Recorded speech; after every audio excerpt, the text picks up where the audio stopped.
Bisa kembali melanjutkan pengajian kita. Mudah-mudahan kita semua mendapatkan rahmat dari Allah Subhanahu wa taala.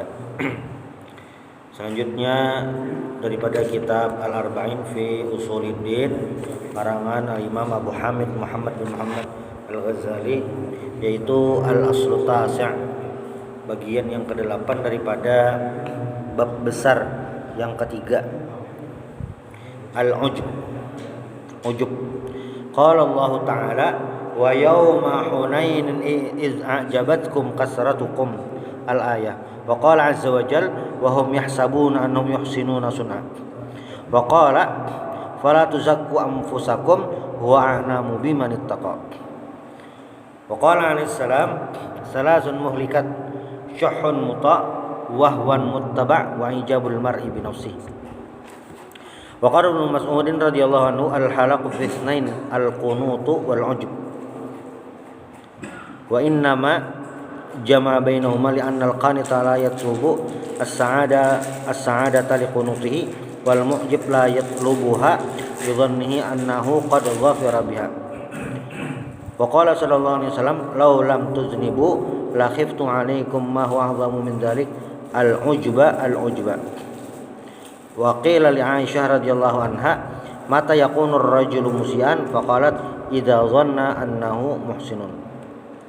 Wa nadhara rajulun ila Bishr ibn Mansur wa huwa yutilu shalah wa yuhsinu ibadah falamma faragha qala la yaghurrannaka ma ra'aita minni fa inna iblis abdullahi ta'ala wa shalla ala fis sinin thumma sara ila ma sara ilaih. Bab selanjutnya daripada kitab Al-Arba'in fi Usuluddin yang dipaparkan oleh Imam Ghazali adalah ujub. Nah, beberapa dalil tentang ujub itu, yang pertama di surat Taubah, wa yauma Hunainin iz a'jabatkum kasratukum.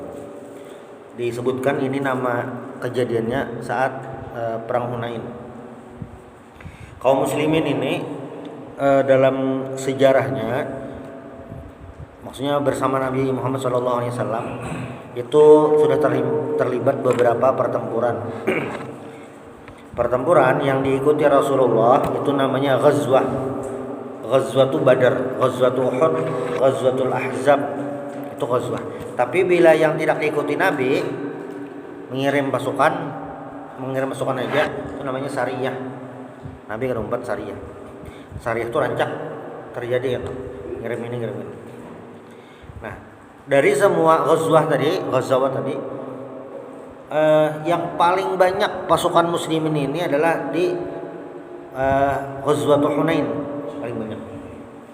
Kalau di perang Badar itu jumlah kaum muslimin kurang lebih 313, di Uhud itu 1000, lalu berkurang 300 publik, sisa 700-an. Kalau di Ahzab itu sekitar 3000-an, musuhnya 10.000. Kurang lebih selalu kali 3. Nah, cuma yang di perang Hunain ini agak berbeda. Kenapa berbeda? Jadi kaum muslimin waktu Fathu Makkah 8 Hijriah itu jumlahnya kurang lebih 10.000 dah. Jumlahnya kurang lebih 10.000. Menaklukkan Makkah, Fathu Makkah, lalu bersasar berjalan pulang mencari tempat yang lain. Nah, termasuk penaklukan kota Taif, ya, termasuk ini perang Hunain. Jadi perang Hunain ini sesudah Fathu Makkah. Jadi yang pasukan asalnya 10.000 ditambah orang Makkah lawan yang sekitar mungkin yang sudah beriman, jumlahnya totalnya kurang lebih 12.000. Jadi banyak benar. Banyak. Tetapi di perang Hunain ini diabadikan Allah Subhanahu wa taala sebagai sebuah teguran. Wa yauma Hunainin, saat hari Hunain, iz a'jabatkum kasratukum, saat kalian merasa ujub, saat kalian merasa hebat, kasratukum, jumlahnya banyak. Nah, secara data memang jumlahnya banyak, secara kesiapan ya memang siap, tetapi dengan kesiapan, dengan kondisi yang ada tadi, ternyata dapat teguran dari Allah Subhanahu wa taala. Apa tegurannya? ujub, merasa sudah hebat, merasa sudah bisa. Idza ajabatkum kasratukum. Lalu yang terjadi apa? Yang terjadi adalah di perang Hunain ini kaum muslimin berjalan, ternyata musuhnya ini sudah menunggu model kayak di bawah lorong, mungkin di antara dua tebing bang, kira-kira lah kurang lebihnya, mungkin berjalan di antara dua tebing. Jadi musuh tuh menyerang dari atas tuh. Jadi kalang kabut, kada mengira musuhnya ini siap benar. Bukahan. Jadi perang Hunain ini bukahan. Diserang bakajutan lalu bukahan. Nah, pas bukahan tadi paksa mengiawi dulu, mengatakan Nabi suruh paman Nabi Abbas bin Abdul Muttalib itu paman kiawakan nang bukahan itu. Abbas nyari. Dikiawi Abbas, "Hai buhan Ansor yang semalam sudah berjanji setia lawan Rasulullah. Hai muhajirin." Nah, Abbas kiawi berataan. Nah, imbah bukahan tadi mendengar ayahnya keingatan, kenapa jadi bukahan aja. Nah, maka berjanji setia bebulik pulang. Nah, pas dia bebulik ini ya memang menang, pada akhirnya menang. Dan di perang Hunain ini juga menangnya itu banyak, menang telak, harta ghanimah banyak. Tapi yang jadi desas-desus di kalangan sahabat waktu itu adalah saat pembagian harta ghanimah, Nabi memberikan harta ghanimah itu kepada orang-orang Mekah, pembesar-pembesar Mekah yang hajar masuk Islam. Lalu sahabat yang lain, ibaratnya sahabat senior yang sudah lawas nih ke Islam, jadi ada curiga gitu. Kenapa Nabi menjulingi banyak? Karena di perang Hunain ini banyak benar warisannya. Jadi lain warisan rampasan. Jadi pemimpinnya tuh kalau tidak salah Malik bin Auf ini waktu tulak perang Hunain membawa habis. Bawa habis itulah istri dibawa, anak dibawa, harta nang di rumah dibawa. Kan ditakoni itu tokoh senior yang di sana, "Maaf ya kami himat benar membawa." Jar Maliknya menyahoti supaya pasukan seberatan semangat. Soalnya bilanya kalah nih habis barang beratan. Sekalinya itu malah jadi blunder. Ya memang jadi harta kaum muslimin. Nah, saat pembagian Nabi ternyata lebih banyak membagi kepada pembesar-pembesar Mekah, pembesar Quraisy waktu itu. Dan dapatnya kada sedikit. Ada dapat unta berapa ikung, ada dapat emas macam-macam. Nah, lalu terjadi desas-desus, Nabi kada adil membaginya, apa itu kan. Nah, lalu dikiau Nabi, salah satu yang dikiau Nabi itu bubuhan Ansor. Karena memang Ansor kada dapat apa-apa kan tuh. Yang senior kada dapat apa-apa. Jadi di kalangan Ansor terjadi entah orang munafik atau apakah itu. Ya dalam riwayat lain tuh Nabi sarik lah itu. Maksudnya kenapa? Lalu ditakoni kan orang Ansor. Kira-kira buhan nikam hendak membawa balik harta kah? Hendak membawa balik harta, aku berdiam di Mekah. Tapi bilanya aku boleh umpat ke Madinah, harta kada kita bawa. Nah, lalu buhan Ansor ini menangisan, sedih. Kada Nabi ya, kami membawa biar aja, biar kada membawa duit, biar kada membawa harta ghanimah, biar aja kesan buah aja kami berikan. Makanya salah satu hadis Nabi itu di dalam Sunan Ibnu Majah disebutkan rahimallahu al-ansor wa abna al-ansor wa abna'a abna'il ansor. Ya Allah, rahmatilah orang-orang Ansor, anak-anak babuhan Ansor lawan cucu-cucu babuhan Ansor. Karena perjuangannya luar biasa. Kayak kita misalnya lah dilanggar nih, tolak beratan Saruan Masjid Al-Mukhlisin. Tolak. Bulikannya Pak Haji dapat 2 kantongan, isinya ada buah, ada minyak pulang, isinya itu. Seberatan dapat seikong nang kada dapat, jar panitia maaflah habis kada dapat lagi. Nah sedih bener dah tuh. Padahal menukar kawa nukar seorang kawa duitnya ada aja, menukarnya parak kawa aja gitu. Cuma ketika nang lain dapat seikung kada dapat itu sedih dah. Nah perasaan orang Ansor tuh kayak itu waktu perang Hunain, sudah perang Hunain. Cuma pas dibisain Nabi nang kaya itu inggih kami kada manu harta lagi, kami mau pipit aja. Nah dan ini merupakan strategi Nabi kan. Strategi Nabi apa? Supaya orang-orang yang mu'allaf tadi, yang baru masuk Islam tadi, ini merasa senang. Itu makanya bagian zakat itu ada gasan mu'allaf untuk menguatkan hati mereka supaya ini semangat. Nah itu rahasia Nabi. Dan memang sesudahnya itu Makkah ini termasuk kota yang bertahan. Waktu yang daerah-daerah lain murtad, orang-orang Makkah ini termasuk yang bertahan dengan keimanan. Nah, ini teguran dari Allah Subhanahu wa taala. Saat apa? Iz a'jabatkum kasratukum, saat merasa banyak, merasa sudah. Nah, itu ujub. Jadi ujub ini adalah penyakit yang berbahaya sebenarnya. Karena ini kada perlu orang lain, kada perlu objek lain. Ini khusus untuk diri sendiri kan. Menggibah itu dosanya memang ganal. Menggibah itu ruginya banyak. Cuma menggibah ini perlu orang lain. Ada kau menggibah sorangan. Dan bilanya menggibah sorangan itu lain gibah ngarannya. Ini sorangan duduk mau rumah. Kadida mendengar. Menggibah. Barangnya sekomplek kan digibah. Itu kada kau dianggap gibah lagi. Karena apa? Yang lain kadida mendengar.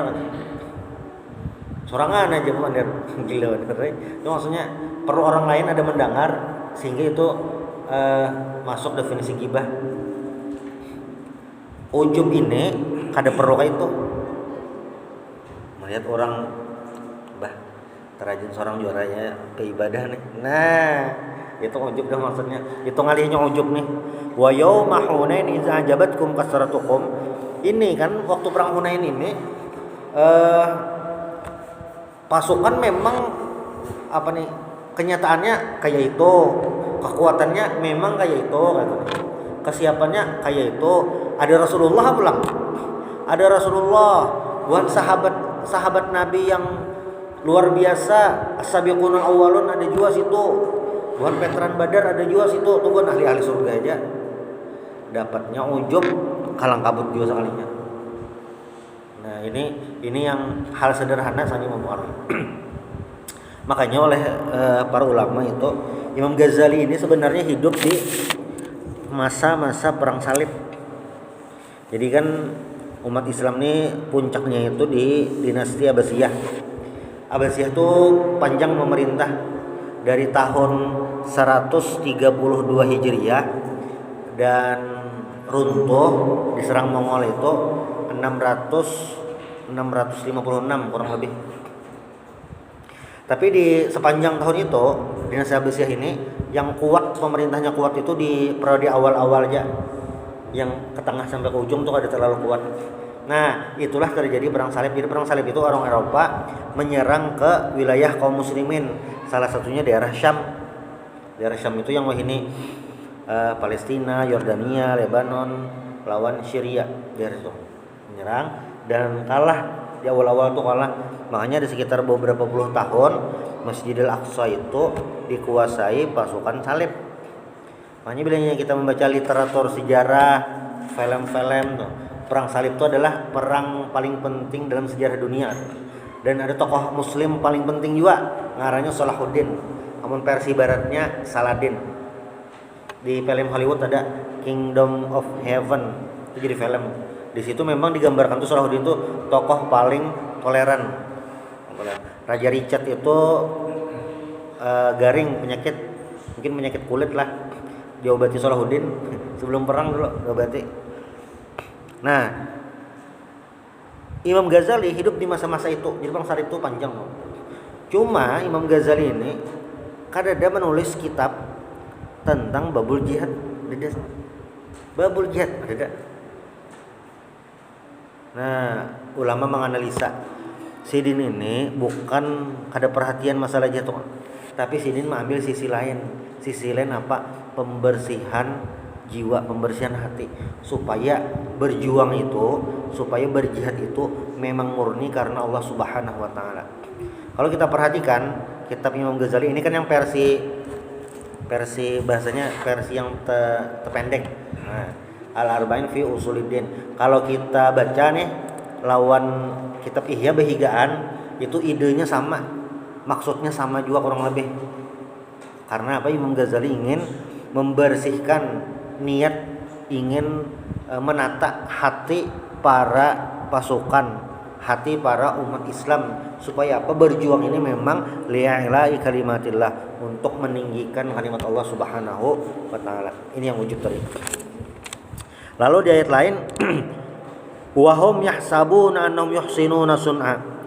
Jar Allah taala, mereka mengira ada orang-orang tuh yang merasa atau mengira sudah bagus, rasa sudah bagus dah, padahal belum lagi.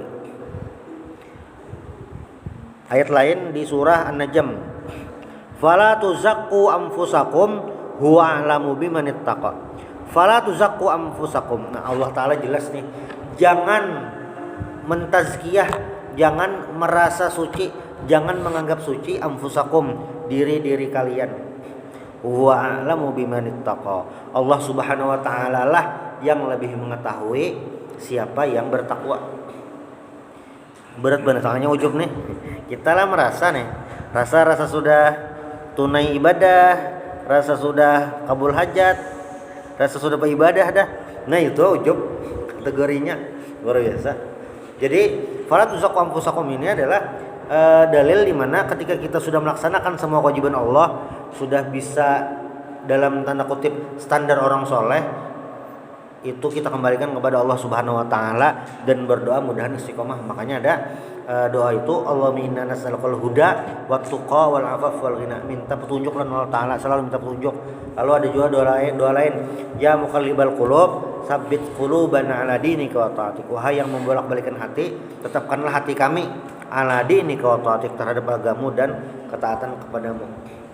Nah ini kayak itu nah. Karena juga ujub ini akan mempengaruhi ibadah,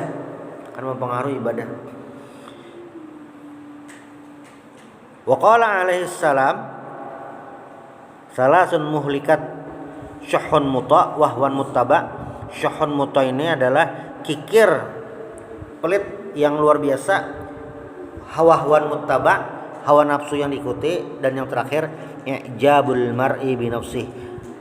Seseorang yang merasa atau melihat dirinya tuh hebat, merasa hebat. Jadi bang ya pak, amun dasar prestasi banyak, anunya banyak tuh ya pak, dia bersyukur katuna, bersyukur kepada Allah, ini semuanya karena dari Allah Subhanahu wa taala. Nah itu, karena kan semuanya bantuan Allah taala. Ini kenapa jadi dilarang. Siti Aisyah radhiyallahu anha pernah ditanya. Jadi takutnya Aisyah, mata yakunur rajul musyan, kapan seseorang tersebut dikatakan musik, dikatakan orang jahat. Orang itu nah kada baik apabila, ujar Siti Aisyah, idza dhanna annahu muhsin. Orang itu masuk dalam kategori tidak baik apabila dia sudah merasa sudah baik, merasanya nah sudah jadi rasa baik dah, rasa bagus, sudah ibadah, rasa mantap dah. Nah saat itulah dia termasuk yang musik, orang yang ada baik. Kenapa ada baik? Karena merasa diri sendiri ini sudah suci. Maka tadi ayatnya jelas, fala tuzakku anfusakum. Jadi ada ngaran ahli ibadah ulama nih, Bishr bin Mansur. Wa nadhara rajulun ila Bishr bin Mansur wa huwa yutilus shalah wa yuhsinu al-ibadah. Jadi Bishr bin Mansur ini sidin sembahyangnya lawas, ibadahnya bagus. Waktu sudah tuntung ibadah nih, ujar Bishrnya memadahi lakian yang melihat sidin tadi, ujar sidin, ya ghurrannaka ma ra'aita minni. Kamu terpedaya terhadap apa yang aku lakukan. Bahasa sederhananya kayak ini, kamu ini kayak terpesona, padahal jangan kayak itu. Kenapa gerang? Fa inna iblisa abdullahi ta'ala. Fa inna iblisa abadallahi ta'ala wa shalla ala fassinin. Karena iblis itu sebelum Nabi Adam diciptakan, iblisnya menyembah Allah Subhanahu wa taala. Dan berapa? Wa shalla ala fassinin, dan iblis itu sembahyang ribuan tahun. Si iblis tuh. Tapi yang terjadi apa? Tsumma shara ila ma shara ilaihi. Kemudian terjadilah apa yang terjadi. Nah, sebagaimana kita tahu, ana khairum minhu khalaqtani min nar wa khalaqtahu min tin. Aku lebih baik daripadanya. Aku diciptakan dari api dan dia diciptakan dari tanah. Maka iblis kadang sujud. Iblis kadang sujud lawan Nabi Adam itu ada dua hal yang terkait yang jadi kuncinya. Yang pertama, tidak mau sujud itu maksiat kepada Allah Subhanahu wa taala. Maksiat. Lalu yang kedua, maksiat kedua yang ini paling penting sebenarnya adalah menganggap remeh perintah tersebut, merasa lebih baik. Nah, itunya. Makanya ulama tuh merumuskan kayak ini, nah. Ada orang kada sembahyang, berdosa. Karena apa? Sembahyang itu wajib.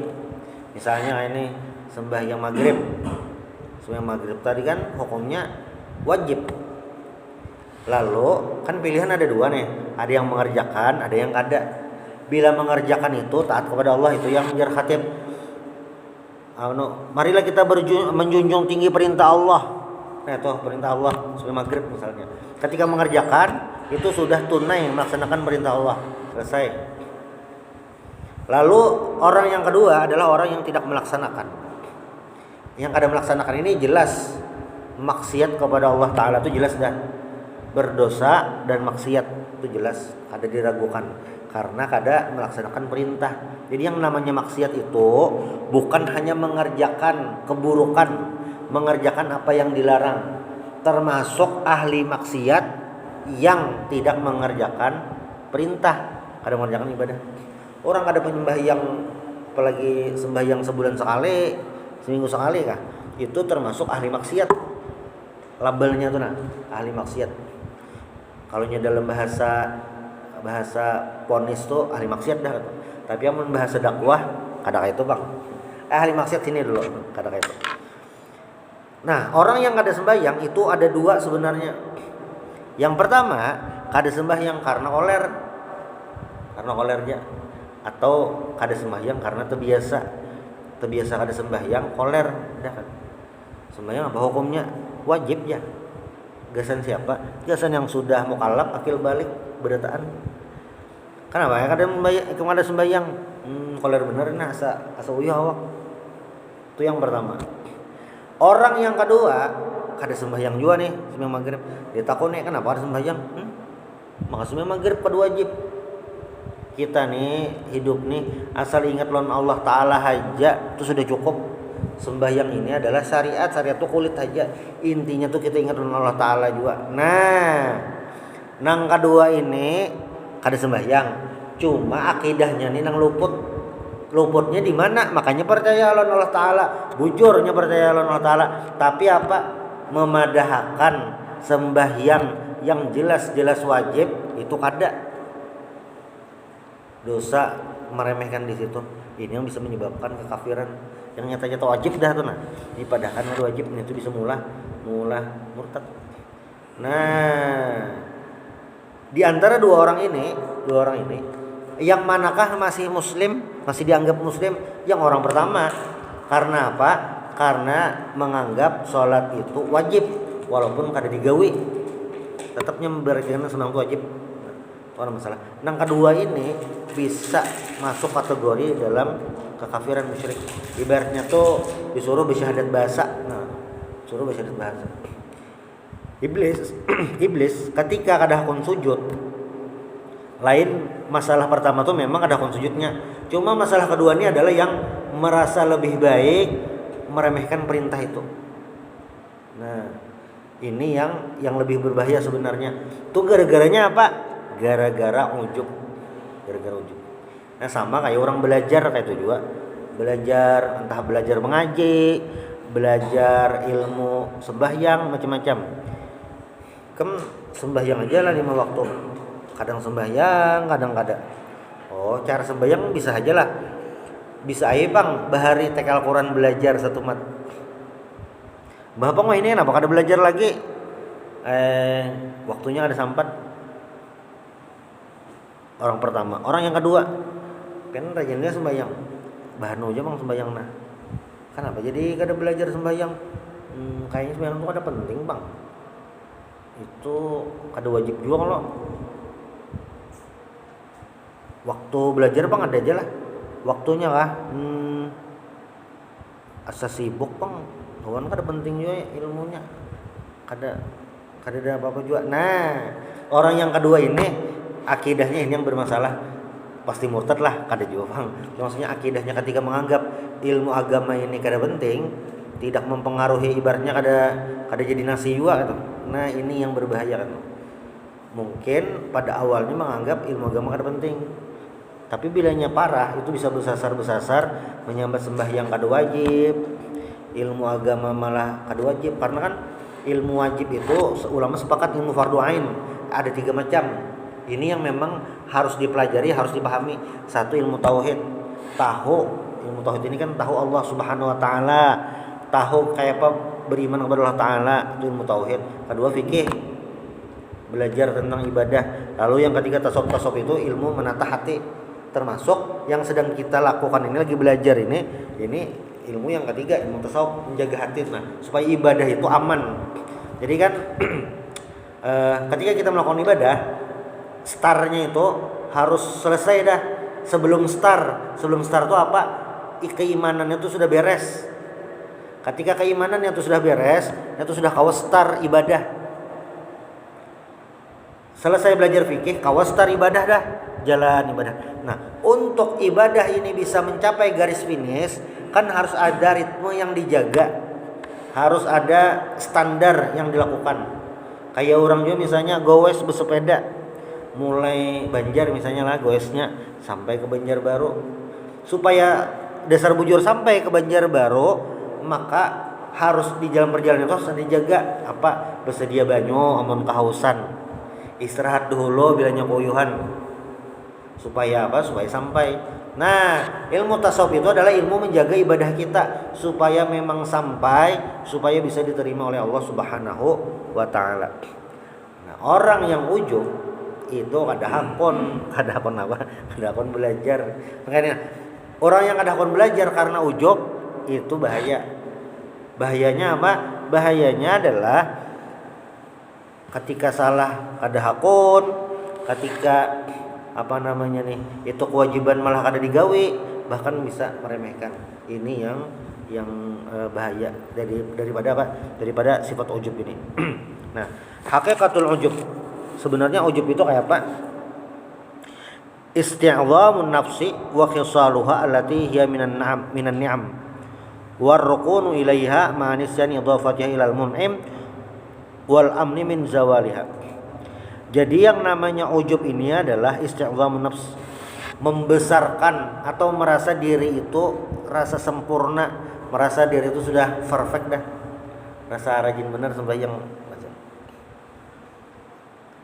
Kada sampai di situ aja bang sejujurnya. Tapi apa?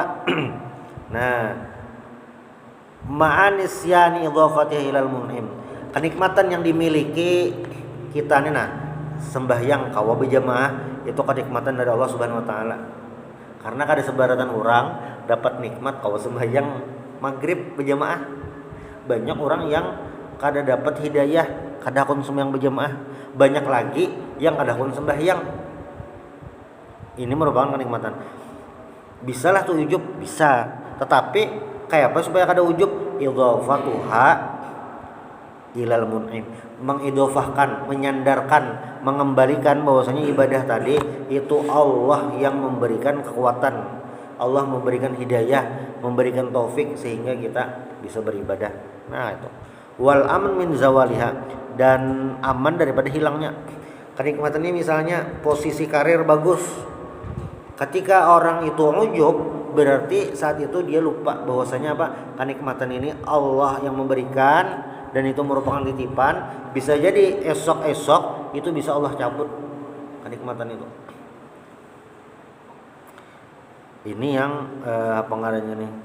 Yang berbahaya daripada ujub, karena ini kada perlu objek lain, kada perlu orang lain, karena ini di hati. Makanya salah satu sifat yang wajib dimiliki seorang muslim itu ngarannya tawadhu. Tawadhu itu merendahkan diri, lain merendahkan hati, lain rendah diri, lain rendah diri itu minder, amun rendah hati itu tawadhu. Nah ini tentu apa namanya nih, ujub ini ada titik-titiknya. Maksud titik-titiknya itu kayak apa gerang? Kayak ini. Di saat tertentu orang-orang yang memang berilmu, orang-orang yang memang memiliki kapasitas itu harus menunjukkan izharul haq, menunjukkan kebenaran. Karena apa? Karena bilanya ada kayak itu bisa jadi kemaksiatan, kemungkaran itu jadi merajalela. Jadi harus ada tampil lain ujub pada nih, tampil percaya diri, harus tampil untuk menyelesaikan itu. Nah, di zaman dahulu itu ada ngarannya Mu'tazilah. Mu'tazilah ini didirikan oleh Wasil bin Atha. Wasil bin Atha ini asalnya murid Imam Hasan Basri. Lalu Sidin ini kada sepaham, ada dalam satu kasus kada sepaham lawan pengguruan Sidin. Lalu Wasil bin Atha ini mulai majelis seorang. Dalam bahasa Arab berpisah itu menyendiri, itu ngarannya i'tazala. Ya, Mu'tazilah. Lalu gerakan ini disebut dengan Mu'tazilah. Mu'tazilah ini adalah suatu mazhab yang sangat rasional. Jadi di masa itu, masa-masa awal Abbasiyah itu bilanya tokoh-tokoh rasional itu pun Mu'tazilah.